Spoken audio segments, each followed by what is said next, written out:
세계 교회력에 따른 오늘 복음서 읽기는 누가복음 18장 1절에서 8절입니다. 이 본문에 나오는 이야기를 모르는 기독교인들은 없을 겁니다. 설교자인 저도 이걸 본문으로 여러 번 설교했습니다. 이 비유의 서사는 아주 간단합니다. 어떤 도시에 예수님이 하신 비유예요. 어떤 도시에 하나님을 두려워하지 않고 사람을 무시하는 한 재판장이 있었다고 합니다. 이 하나님을 두려워하지 않고 사람을 무시한다는 표현이 2절과 4절에 반복해서 나옵니다. 권력자에게 흔히 나타날 수 있는 태도입니다. 개인적으로는 인격적이라고 하더라도 권력 속성상 안하무인의 태도를 보일 때가 종종 있고 지금도 우리가 경험합니다. 이 권력은 악을 제압하라고 주어진 칼입니다. 처음에는 그 칼을 누구나 다 조심스럽게 사용하다가 거기에 길들면 왜 칼을 나에게 주었는지, 이 칼을 왜 사용해야 되는지에 대한 생각은 줄어들고 칼의 효용성, 어떻게 하지? 칼이 잘 들지? 이런 쪽에 집중하게 됩니다. 나쁜 경우는 삼류, 칼잡이처럼 일본의 그 무사들 중에 삼류 옛날에요 있었잖아요. 그러한 소설 영화도 있습니다. 삼류 칼잡이처럼 칼을 쓰는 재미에 떨어집니다. 교수와 의사와 기업가 혹은 영화 감독에 이르기까지 일종의 권력이 있습니다. 목사도 거기에 해당합니다. 전문가 집단에 속한 사람들은 다 크고 작은 권력을 사용하는 사람들입니다. 자신의 전문 지식과 지위가 봉사직이라고 하는 사실을 놓칠 때 이게 문제가 벌어집니다. 전문가로 인정받는 사람들은 특별하게 다른 사람들도 마찬가지이긴 하나 이 전문가 집단에 속한 사람들은 이런 점에서 끊임없이 자기를 성찰해야 됩니다. 자칫하는 순간에 그는 하나님을 두려워하지 않고 사람을 무시하게 됩니다. 거기 그 메커니즘에 떨어져 버립니다. 사람이 착해도 그렇게 됩니다. 또 한 사람이 이 비유에 등장합니다. 과부입니다. 이 과부는 재판장과 대척점에 선 사람이에요. 당시 과부는 가장 힘이 없는 사람에 속했습니다. 비교가 되시죠? 재판장 그리고 과부. 죽은 남편이 아주 큰 재산을 물려주지 않았으면 늘 남에게 도움을 받아 살아야 됩니다. 남의 집 살림살이 도와주고 남의 집 농사 좀 도와주고 사람들이 다 농사 다 걷어 추수한 다음에 남은 거 뒤에 가서 이렇게 추려내고 그렇게 사는 사람이 과부입니다. 구약 성경은 이 과부를 구제의 첫 번째 대상으로 여겼습니다. 이 과부는 재판장에 가서 이렇게 하소연했습니다. 내 원수에 대한 나의 원한을 풀어주소서. 이 과부가 어떤 원한에 맺힌 일이 있는지를 성경 본문은 말하지 않습니다. 사기꾼이 옛날이나 지금이나 있으니까 이 과부의 조금 남아있는 재산을 속임수로 빼앗았을지도 모릅니다. 혹은 어린 자녀들이 억울한 일을 당했을지도 모릅니다. 이 여자의 주변에는 도움을 받을 만한 사람들이 없었습니다. 재판장에게 무조건 매달렸습니다. 재판장은 이 과부의 하소연을 당연히 처음에 거들떠 보지도 않았겠죠. 그렇게 됩니다. 재판장이라고 하는 높은 지위에 있는 사람이 과부가 와서 떠든다고 해서 귀를 기울이겠습니까? 그래도 과부는 계속해서 재판장을 찾아갔다고 하네요. 이게 현실적으로 가능한지 아닌지는 모르겠습니다. 이건 비유예요. 어떤 것을 메시지를 전하기 위한 비유입니다. 재판장은 속으로 이렇게 생각했습니다. 4절과 5절이 매우 사실적으로 그거를 묘사했습니다. 내가 하나님을 두려워하지 않고 이렇게 살기가 쉽게 그렇게 살게 됩니다. 사람을 무시하나 이 과부가 나를 번거롭게 하니 내가 그 원한을 풀어주리라. 그렇지 않으면 늘 와서 나를 괴롭게 하리라. 이 재판장이 실제로 이 과부의 원한을 풀어주었는지 아닌지 본문이 밝히지 않습니다. 일반적인 관점으로만 본다면, 우리가 경험하고 있는 세상의 원리로만 본다면 들어주지 않았을 가능성이 큽니다. 우리나라 대법원 그 건물 중앙 현관에 한복 차림에 정의의 여신상이 서 있다고 합니다. 제가 아직 대법원 거기 가서 재판 받아본 경험이 없어서 또 구경도 못 가서 있는지 없는지 눈으로 확인은 하지 않았습니다만 알려진 사실입니다. 한복을 입고 있다고 합니다. 원래 이 정의의 여신상은 헬라 신화에 나오는 조각상입니다. 디케라고 하는 여신상의 모습입니다. 원래 이 디케는 눈을 가리개로 가렸습니다. 혹은 시각 장애인으로 나옵니다. 눈을 가렸어요. 그런데 한복 차림의 우리나라 여신상은 눈을 떴습니다.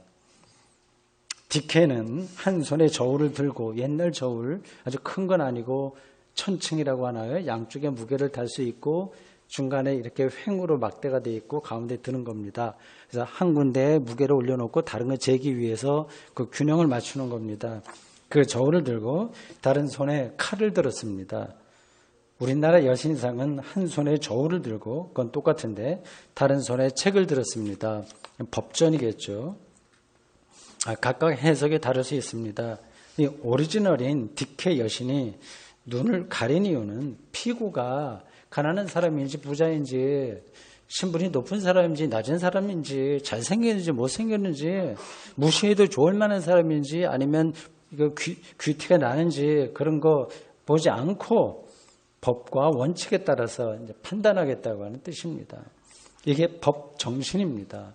9명의 도둑을 놓치는 한이 있어도 한 명의 억울한 사람은 만들지 말라는 그런 말도 있습니다. 우리나라는 무전유죄, 유전무죄라는 자조적인 주장이 설득력을 얻고 있습니다. 전관 예우가 근절되지 않는 이유 역시 여기에 있습니다. 수렁텅이와 같은 세계 속에 우리가 살고 있습니다. 제가 비관적으로만 봐서 그런지 모르지만 이게 일부가 그렇게 나타난다고 하더라도 그건 우리들의 삶의 큰 상처입니다. 오늘 예수님이 말씀하신 이 비유가 주목하는 대목은 불의한 재판장의 행동이 아닙니다. 과부로 인해서 시달린 귀찮으니까 이거 과부의 원한을 풀어줘야 되겠다고 마음 먹었다고 해서 독자들이 이 재판장 괜찮아, 정의로워, 그렇게 생각하지 않습니다. 이 비유가 주목하는 대목은 이 재판장이 아니라 과부입니다. 과부의 행동입니다. 예수님은 끝에, 말씀 끝에 7절에서 이렇게 말씀합니다. 비유를 하신 다음에 하신 결론이에요. 하물며 하나님께서 그 밤낮 부르짖는 택하신 자들의 원한을 풀어주지 아니하시겠느냐? 그들에게 오래 참으시겠느냐? 그러니까 내용은 너무 간단합니다. 다 합니다. 그렇죠? 많이 들었던 얘기입니다. 이런 구절에 근거해서 강청기도라는 말을 하는 사람들이 있습니다. 무조건 이 과부처럼 무조건 매달려야 돼. 원한 풀어달라고 하나님께 기도해야 돼. 그런 주장입니다. 이제 이런 말씀에 근거해서 세상살이의 온갖 문제들을 해결해야 될 것처럼 말합니다. 우리의 일상, 즉 좋은 집을 사야 되겠다거나 결혼하겠다거나 아기를 낳아야 되겠다거나 자녀들의 입시와 취업을 위해서 이 과부처럼 매달려서 이게 좋은 신앙으로 이야기를 합니다. 근데 강청해라 그 얘기입니다. 이런 기도 자체가 잘못이 아닙니다. 우리의 필요한 것을 구해야 됩니다. 또 중보기도, 자녀들과 가족과 다른 교우들을 위한 중보기도 꼭 필요합니다. 그러한 기도를 우습게 여기는 기도 냉소주의는 기독교 신앙에서 자리를 찾을 수 없습니다. 문제는 기도를 일상의 어려움을 해결하기 위한 마술적인, 마법적인 도구로 여기는 태도입니다. 실제로 그렇게 매달린다고 해서 문제가, 특별히 억울한 문제가 다 해결되지도 않습니다. 근데 계속 매달릴 뿐입니다. 얼마 전에 드러난 화성 연쇄 살인 사건을 아실 겁니다. 이게 적합한 예인지 아닌지 모르겠는데 제가 설교 준비를 하다가 그게 떠올라서 그걸 말씀드립니다. 살인을 저지르지 않았는데도 억울하게 옥살이를 한 사람이 나올 수 있습니다. 이미 그런 일들은 지난 세월에 많이 벌어졌습니다. 아주 드물긴 하지만 억울하게 간첩으로 몰리기도 했습니다. 그렇게 해서 수십 년 동안 감옥에서 인생을 보냈습니다. 그런 일을 당한 사람들은 대개 가난하고 배우지 못한 사람들입니다. 아무리 매달리듯이 자신의 무죄를 강변해도 검사와 판사들은 귀를 기울이지 않습니다. 사실은 예수도 그런 방식으로 죽었습니다. 산헤드린 종교 최고 권위 있는 집단의 고발을 예수는 막아낼 수가 없었습니다. 공권력의 최고 정점에 서 있었던 빌라도의 도움도 전혀 받지 못했습니다. 신성 모독이라고 하는 죄로 예수는 누명을 쓰고 죽었습니다. 본문의 과부는 아무데도 의지할 데가 없었습니다. 이걸 주목해야 됩니다. 마음이 답답하고 갈급했습니다. 이러한 갈급한 영혼에만, 거기서만 하나님을 갈망하는 마음이 우러나오는 법입니다. 틀림없는 사실입니다. 기도의 영성은, 하나님께 기도한다고 하는 것은 이러한 갈급한 영혼을 토양으로 자랍니다. 갈급하지 않으면 기도가 안 됩니다.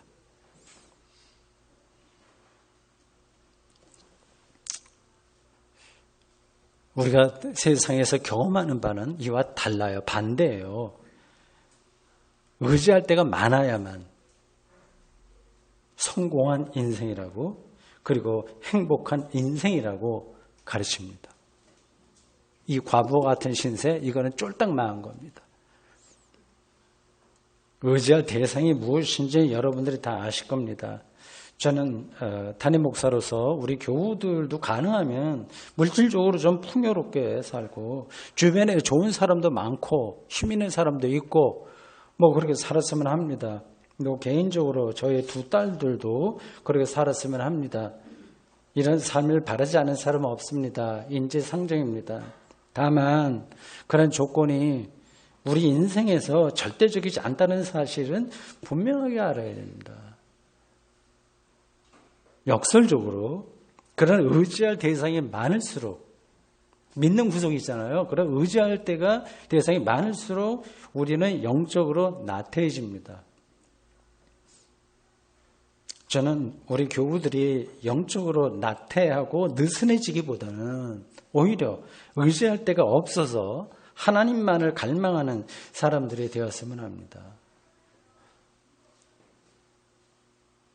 그래서 설교하는 당신은 정말 그렇게 사는데 사냐? 세상살이에서 의지할 대상을 지금 당장 다 포기하고 온전히 예수의 제자로 사는가? 묻고 싶으신가요? 물론 그렇게 살지 못합니다. 저도 상대적으로 남아 풍족하게 중산층 비슷하게 이렇게 삽니다. 숲속에서 텃밭을 가꾸고 또 테니스를 여전히 즐깁니다.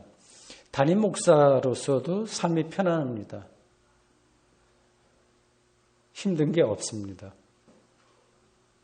의지할 데가 전혀 없는 본문의 과부와는 전혀 다르게 제가 삽니다. 다만 이 모든 것, 제가 갖추고 있는 이 모든 것들이 저에게 절대적이지 않다는 사실은 분명하게 압니다. 돈을 의지하지 않습니다. 제가 쓴 책이나 학문적인 업적도 저의 관심이 아닙니다. 가족도 의지가 안 됩니다. 이런 사실을 다 알 겁니다. 모르는 사람 없습니다. 죽는 순간에 의지할 대상이 하나도 없다는 사실에서 이를 확인할 수 있습니다. 궁극적인 차원에서 본다면 살아있는 지금 이미 우리의 실존은 고립무원입니다. 본문에 나오는 과거의 신세가 바로 우리의 신세입니다. 그걸 뚫어보는 사람이 있고 못 보는 사람이 있습니다. 인생을 왜 그렇게 구질구질하게 과부 의지할 데도 없어서 맨날 민폐나 끼치는 것처럼 사는 뭐 그렇게 생각하냐. 우리가 조그마한 인생을 준비하면 능력, 경쟁력이 있으면 황홀할 정도로 행복하게 산다. 그러니 인생을 즐기는 일만으로도 우리 시간이 부족하니까 시간이 있을 때 마음껏 즐기자 이렇게 생각하는 분들이 있을 겁니다. 근데 나쁘다고 생각하지 않습니다. 바로 앞에서 짚었지만 저는 여러분들이 그렇게 인생을 소소한 혹은 큰 이런저런 즐거움을 갖고 재미있게 살기를 바랍니다. 그렇지만 삶을 정말 행복하게 살기 위해서라도 아주 실제로 살기 위해서라도 여러분이 지금 과부처럼 고립무원이라고 하는 사실을 일단 뚫어봐야 됩니다. 이 사실과 연관해서 저는 두 가지만 말씀드리겠습니다. 여러분들이 다 아는 사실을 그냥 설교 시간이니까 상기시켜 드리는 겁니다. 첫째, 우리가 지금 살고 있는 지구는 정말 외로운 별입니다. 지구가 속한 태양은 은하계에 있는 1000억 개의 별의 하나입니다. 우리 지구는 별도 아니에요. 사실은 행성이어야만 생명이 가능한데 그 태양 수많은 1000억 개 이상 되는 은하계의 그 한 모퉁이에 있는 태양에 우리가 연결되어 있습니다. 이런 은하계가 우주에는 1000억 개 이상입니다. 1000억 곱하기 1000억을 해보십시오. 계산하기도 벅찹니다. 거의 무한에 가까운 우주 어딘가에 생명체가 있을까요? 그냥 생명체가 아니라 우리와 소통이 가능한 지적인 생명체가 있을까요? 그런 외계인이 존재한다고 하더라도 우리와 만날 가능성은 거의 제로에 가깝습니다. 공간적으로나 시간상 너무 멀리 떨어져 있기 때문입니다. 그걸 극복할 수가 없습니다.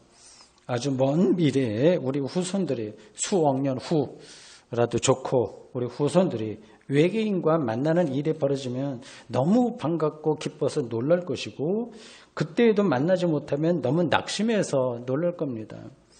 지금 우리는 저 우주 한 구석에서 희미하게 빛나는 아주 작고 푸른 별에 살고 있습니다. 고립무원이 아니고 무엇이겠습니까? 총체적으로. 둘째, 지금 우리 각자는 혼자서 이 세상을 대면해야 됩니다. 혼자 해야 됩니다. 문학적인 상상력을 발휘해서 설명하면 이렇습니다. 가끔 제가 생각하는 거예요. 우리는 각자 홀로 우주선을 타고 우주를 여행하는 중입니다. 이 지구도 사실은 우주니까 모든 문제를 혼자서 결정해야 됩니다. 가끔 다른 우주선과 같은 방향으로 날아가는 순간도 있겠지만 언젠가는 다시 혼자서 날아갑니다. 사람들은 이러한 우리의 실존을 외면합니다. 옆에 누군가 자기와 함께 한다고 여깁니다. 계속 그런 사람을 찾습니다. 그리고 그런 대상을 찾고 그런 일거리를 찾습니다. 뭔가가 있어야 됩니다. 그런 흥미거리는 한 찰나로 끝납니다. 산티아고 순례를 생각해 보십시오. 혼자 갔습니다. 혼자서 하늘을 보고 구름을 보고 혼자서 새를 봅니다. 혼자 나비를 봅니다. 우리가 어두운 어머니 태에서 혼자 10달 가까이 지내다가 세상에 나와서 많은 사람들과 어울려 살지만 궁극적으로는 모두 혼자입니다. 같은 침대에서 자는 사람이 옆에 있어도 결국 혼자입니다. 아실 겁니다. 옆에서 함께 밥을 먹는 사람이 있어도 결국은 자기 혼자서 밥을 씹어 먹어야 되고 대신 다른 사람이 먹지 못하죠. 내가 씹어야 되고 혼자 느끼면서 먹어야 됩니다. 이런 사실을 눈치챈 사람은 자신이 우주에서 혼자라는 사실을 절감합니다. 그렇게 살아야 된다고 하는 것을 받아들입니다. 눈치채지 못한 사람은 계속해서 누군가를 찾습니다. 그리고 무언가를 찾습니다. 우리는 하나님 앞에서 또는 우주 앞에서 혼자라는 사실을 기억해야 됩니다. 바로 그 사실로부터 오늘 본문의 과부에게서 볼 수 있는 영혼의 갈망이 시작합니다. 이런 사람만 하나님을 향해서 한 발, 두 발 평생도록 나아갑니다.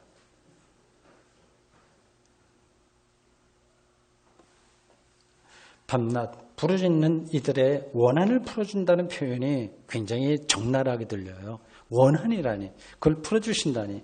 하나님이 어떻게 원한을 풀어주신다는 것일까? 원한이 풀린다고 하는 말이 무슨 뜻일까? 뭐 이런 질문이 나옵니다. 그걸 제가 어떻게 여러분 눈에 보이듯이 설명할 수 있겠습니까? 홍수에 떠내려가면서 발버둥 치고 오직 한 가지 내가 살아야 된다는 그러한 사람처럼 갈급한 영혼으로 살아가는 사람만 경험할 수 있는 그 어떤 구원 경험은 말로 설명이 안 됩니다. 설교자는 말과 문자로 설명할 수 없는 상황에서도 여전히 말로 설명해야 할 운명에 떨어진 사람이니까 제가 용기를 내서 그리고 진리의 영이신 성령께 의지해서 하는 데까지 설명해 보겠습니다. 과부의 상황을 다시 보십시오. 그녀는 억울한 일을 당해서 원한에 사무쳤습니다. 그 어떤 방법으로도 그 원한을 해결할 수 없었습니다. 해결해 줄 수 있는 대상은 오직 재판장 한 사람뿐이었습니다.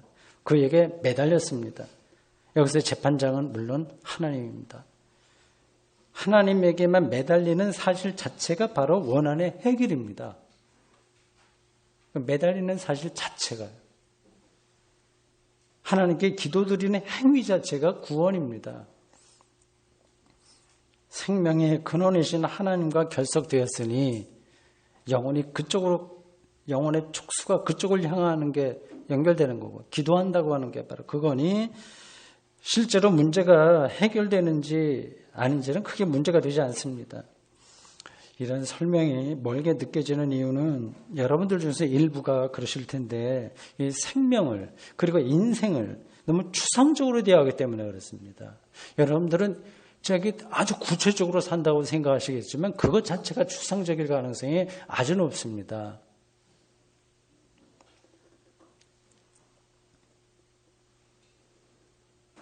생명을 또는 인생을 실질적으로 정확하게 느끼며 살아가는 사람들이 시인입니다. 시인. 한민복 시인. 아는 분 계시죠? 한민복 시인의 시 사과를 먹으며 전문을 읽겠습니다. 들어보십시오. 사과나무의 일부를 먹는다. 사과꽃에 눈부신 햇살을 먹는다. 사과를 더 푸르게 하던 장마비를 먹는다. 사과를 흔들던 소술바람을 먹는다. 사과나무를 감싸던 눈송이를 먹는다. 사과 위를 지나던 벌레의 기억을 먹는다. 사과나무에서 울던 새 소리를 먹는다. 사과나무 잎새를 먹는다. 사과를 가꾼 사람의 땀방울을 먹는다. 사과를 연구한 식물학자의 지식을 먹는다. 사과나무 집 딸이 바라보던 하늘을 먹는다. 사과의 수액을 공급하던 사과나무 가지를 먹는다. 사과나무의 세월, 사과나무 나이테를 먹는다. 사과를 지탱해온 사과나무 뿌리를 먹는다. 사과의 씨앗을 먹는다. 사과나무의 자양분 흙을 먹는다. 사과나무의 흙을 붙잡고 있는 지구의 중력을 먹는다. 사과나무가 존재할 수 있게 한 우주를 먹는다. 흙으로 빚어진 사과를 먹는다. 흙에서 멀리 도망쳐버리다 흙으로 돌아가고 마는 사과를 먹는다. 사과가 나를 먹는다. 우리는 예수 그리스도를 하나님의 아들, 즉 생명의 근원으로 믿는 사람들입니다. 성찬식 소재로 사용하는 빵과 포도주를 예수님의 몸과 피로 먹습니다. 예수와의 일치를 통해서 하나님의 구원에 참여한다는 신앙입니다. 이게 확 받아들여지지 않죠. 믿기는 하지만 그게 리얼리티로 와닿지는 않죠. 그거를 넘어서야 됩니다. 한민복 시인은 사과 한 개에 은폐된 우주론적인 생명의 깊이를 들여다보았습니다. 그게 실질적인 삶인 거예요. 우리는 예수 그리스도의 운명에서 실행된 하나님의 구원을 믿는 사람들입니다. 사과 한 개에도 생각할 내용이 많듯이 많았죠. 이분이 하나 빠뜨린 게 있어. 내가 쓴다면 사과나무를 감싸던 안개를 먹는다. 이거 써야 된다고 빠졌어요. 예수 그리스도에 관해서도 생각할 내용이 너무 많습니다. 다른 거를 할 겨를이 없습니다. 그것만 생각하느라도 인생이 정말 짧습니다. 그에게 일어난 생명 구원을 갈망하는 삶이 곧 구원입니다. 그 갈망 자체가 구원입니다. 그런 영혼의 갈망에 들어간 사람은 다른 것에 묶이지 않습니다. 이거 원한이라고 표현할 수밖에 없을 정도로 우리 운명을 지배하는 죄로부터 해방됩니다. 우리가 사과 한 개의 우주론적 차원을 느껴도, 그리고 예수 그리스도를 통한 하나님의 구원에 집중해도 실제로 인생살이에서 겪는 어려움은 해결되지 않을 수 있습니다. 제대로 된 직장이 없을 수도 있고, 지병으로 고생도 하고, 젊은이들은 종종 실연을 당할 수도 있습니다. 이런 문제는 순례자로 사는 인간 모두가 짊어져야 할 작은 십자가들입니다. 그런 어려움마저 없기를 바라는 것은 환상이자 비현실입니다. 만약 여러분이 하나님을 향해서 영혼이 갈급하다면 하나님이 그러한 세상의 문제를 헤쳐나갈 힘을 주실 겁니다. 그런 문제들이 자기도 모르는 사이에 아주 사소해진다는 사실을 절감하게 될 겁니다. 오늘 본문의 비유에 나온 과부처럼 한편으로는 그래 갈급한 영혼으로 살아야지 그러고 싶다는 생각도 들지만, 다른 한편으로 과부로 표상되는 그런 처량한 신세에 떨어지기 싫다고 생각하는 사람들이 많을 겁니다. 여러분의 실제 삶은 여러분이 알아서 챙기기를 바라고, 저는 설교하는 목사로서 원한에 사무친 과부의 신세 떨어질까 미리 걱정하지 마시라, 그 말씀을 드립니다. 우리 전체 인생에서 핵심은 하나님을 향한 갈급한 영혼의 사람이 되는 겁니다. 이게 바로 믿음입니다. 여기서 설교를 끝내도 되는데, 오늘 예수님께서 마지막에 하신 말씀, 그걸 여러분들은 어떻게 생각하십니까? 인자가 올 때에 세상에서 이렇게 말한 믿음을 보겠느냐? 기도하겠습니다. 하나님, 오늘 저희들 예수님이 제자들에게 주신 귀한 비유의 말씀, 그 말씀에 대한 간단한 코멘트, 이런 것들을 누가 복음이 전하는 내용에 따라서 들었습니다. 과부, 재판장, 하늘과 땅과 하늘의 차이로 세상은 사람들을 자꾸 구분하는데, 성공한 인생, 행복한 인생이 뭐라고 하는 그 선입견 속에서 우리가 살고 마는데, 이 과부와 같은 갈급한 영혼 정말 우리들에게 필요합니다. 그러한 은총을 허락해 주십시오. 예수님의 이름으로 기도합니다. 아멘.